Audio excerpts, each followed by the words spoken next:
சாந்தி. அனைவருக்கும் வணக்கம். நன்னெறி கதைகள் அப்படிங்கிறதுல இன்னைக்கு ஒரு சின்ன கதையை நம்ம பார்க்க போறோம். அது ஒரு காடு. அந்த காட்டுல ஒரு பெண் சிங்கம் 2 குட்டிகளை ஈன்றது. அந்த 2 குட்டிகளையும் ஒரு குகைக்குள்ள பத்திரமா அந்த சிங்கமானது பெண் சிங்கமா வச்சு காப்பாத்திட்டு இருக்கு. அப்புறம் கொஞ்ச நாள் கொஞ்சம் பெருசாயிடுச்சு. அந்த 2 குட்டி சிங்கமும் கொஞ்சம் பெருசா வளர்ந்தாச்சு. அதுல ஒரு சிங்கம் மட்டும் குட்டி சிங்கம் மட்டும் ரொம்ப ரகளை. எப்ப பார்த்தாலும் கேள்வி கேட்டுட்டே இருக்கும் அம்மாவ. இது என்ன? அது என்ன? அப்படின்னு கேள்வி கேட்டுட்டே இருக்கும். அப்புறம் அதுக்கு பசியே தாங்காது. உடனே அது அம்மா பசிக்குது, பசிக்குதுன்னு சும்மா சொல்லிக்கிட்டே இருக்கும். உடனே அந்த பெண் சிங்கம் என்ன பண்ணுச்சு, அம்மா சிங்கம், "குழந்தைகளா நீங்க பத்திரமா இந்த குகையில இருங்க.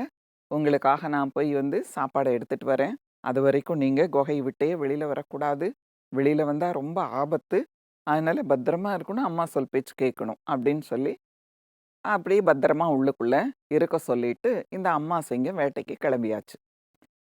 நேரமாச்சு, நேரமாச்சு. அம்மா சிங்கம் வரவே இல்ல. இந்த 2 சிங்கமும் அந்த குட்டி சிங்கம், குழந்தை சிங்கம் இருக்கு இல்லையா? 2ம் அப்படியே பசியோட படுத்துட்டு இருக்கு.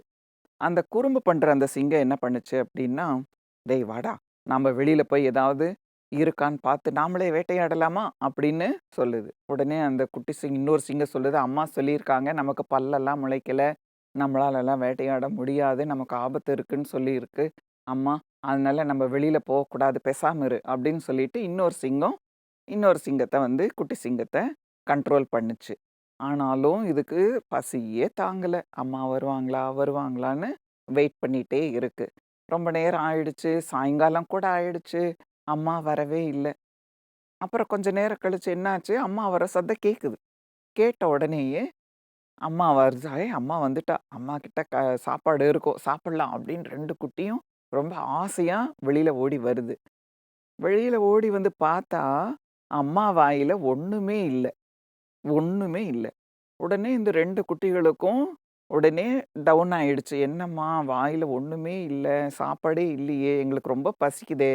அப்படின்னு சொல்லிட்டு குழந்தைய கேக்குதுக. "சரி வா, உள்ள வா" அப்படின்னு சொல்லிட்டு உள்ள கூப்ட்டு போயி பத்திரமா 2 குழந்தைகளையும் படுக்க வச்சுட்டு, "இத பாரு, இன்னைக்கு ஒண்ணும் இல்ல. நாமெல்லாம் என்ன பண்ணிடலாம், இன்னைக்கு பட்னியா தான் இருக்க போறோம். ஒரு நாள் பட்னியா இருக்கிறதுனால தப்பில்ல. நீங்க பட்னி தாங்கியும் பழகிக்கோங்க." அப்படின்னு சொல்லி அம்மா அட்வைஸ் பண்றாங்க. அப்போ இந்த எப்படி இந்த வாயாடி சிங்கம் ஒண்ணு இருக்கு இல்லையா? குறும்பு சிங்கம். அது கேக்குது, "அம்மா, அம்மா உனக்கு ஒண்ணுமே கிடைக்கலையா?" அப்படின்னு சொல்லி மறுபடியும் விசாரிக்குது. "இல்லப்பா, நான் போனேன்னா ஒரு கொழுத்த ஒரு பன்றிய பார்த்தேன். உடனே நான் அப்படியே ரொம்ப கேர்ஃபுல்லா அத வாட்ச் பண்ணிட்டே போய், அது மேல பாயலாங்கும்போது பார்த்தா, இன்னொரு அம்மா சிங்கம் அத புடிச்சிடுச்சு. அப்புறம் பார்த்தேன். மறுபடியும் தேடி தேடி பார்த்தேன், கிடைக்கவே இல்ல. நான் வந்துட்டேன்." அப்படின்னு அம்மா சிங்கம் சொல்லுச்சு. உடனே இந்த குறும்பு சிங்கம் இருக்கு இல்லையா? குழந்தை குறும்பு சிங்கம். அது என்ன சொல்லுச்சு, "ஏம்மா நீ தானே அந்த பன்றிய முதல்ல பார்த்த. அதுகிட்ட போய் சண்டை புடிச்சு நீ வாங்கிட்டு வரலாம்ல. நாங்கலாம் பசியோட இருப்போம்.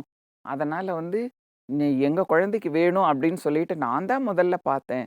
அதனால இந்த பன்றி எனக்கு தான் அப்படின்னு அந்த சிங்கத்தோட சண்டை புடிச்சு நீ வாங்கிக்க வேண்டியதானே. நாங்கலாம் பசியோட இருக்கோம்ல." அப்படின்னு கேட்கும் பொழுது இந்த அம்மா சிங்கம் சொல்லுது, "குழந்தை, நாமெல்லாம் ராஜ பரம்பரை. நாம எல்லாரும் ராயல் தன்மையோட இருக்கணும். எப்பொழுதுமே சுயமா நாம சம்பாரிச்சு தான் நாம சாப்பிடணும். சுயமா தான் நாம உழைக்கணும். அடுத்தவனுடைய பொருளுக்கோ, அடுத்தவனுடைய உழைப்பிலயோ நாம சாப்பிடக்கூடாது. இது ராயல் தன்மை. அதனால இப்ப இருந்தே நீங்க கத்துக்கோங்க. நாம தான் சொந்தமா நம்மளுடைய பொருளை சம்பாரிக்கணுமே ஒழிய, அடுத்தவனுடைய பொருளை ஏமாற்றியோ, இல்ல சண்டை புடிச்சு புடுங்கியோ நாம வாழக்கூடாது. ஏன்னா, நம்ம நம்ம ஃபேமிலியவே ராயல் ஃபேமிலி. இந்த காட்டுக்கு ராஜா அப்படின்னு நம்மளை உலக மக்களே ஏத்துக்கிட்டு இருக்காங்க. அப்ப அந்த ராயல் தன்மை நம்மகிட்ட இருக்கிறதுனால தானே அப்படி சொல்றாங்க.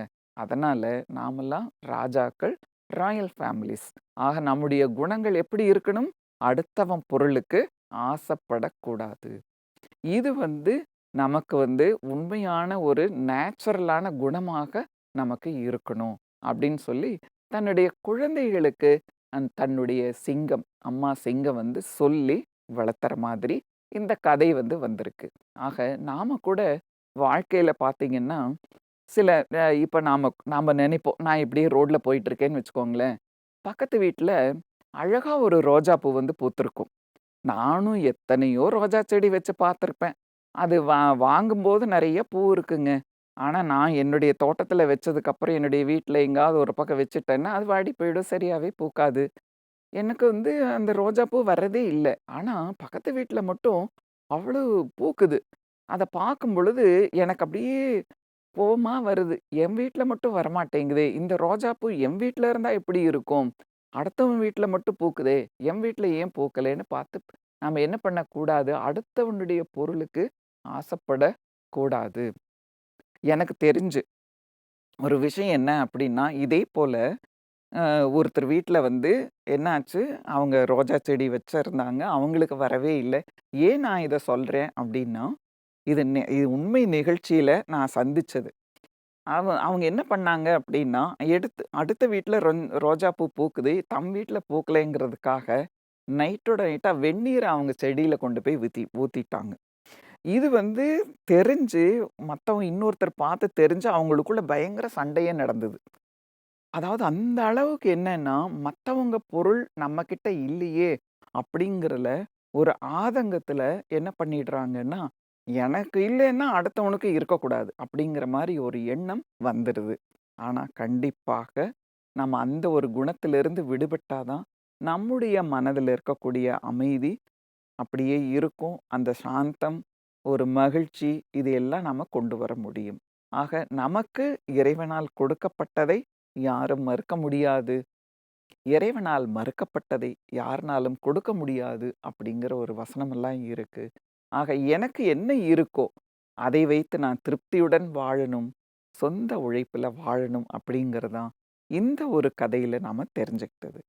அதனால நாம் எப்பொழுதும் அமைதியாக, சந்தோஷமாக இருக்கணும்னா, அடுத்தவர் பொருளுக்கு நாம ஆசைப்படக்கூடாது. நமக்கு என்ன இருக்கோ, அத திருப்தியா எடுத்துக்கணும். நம்ம உழைப்புல நாம திருப்தியா வாழலாம். ஆக இந்த கதையிலிருந்து இந்த ஒரு விஷயத்தை நாம தெரிஞ்சுக்கிட்டோம். அனைவருக்கும் நன்றி, வணக்கம். மீண்டும் ஒரு கதையில் சந்திப்போம். ஓம் சாந்தி.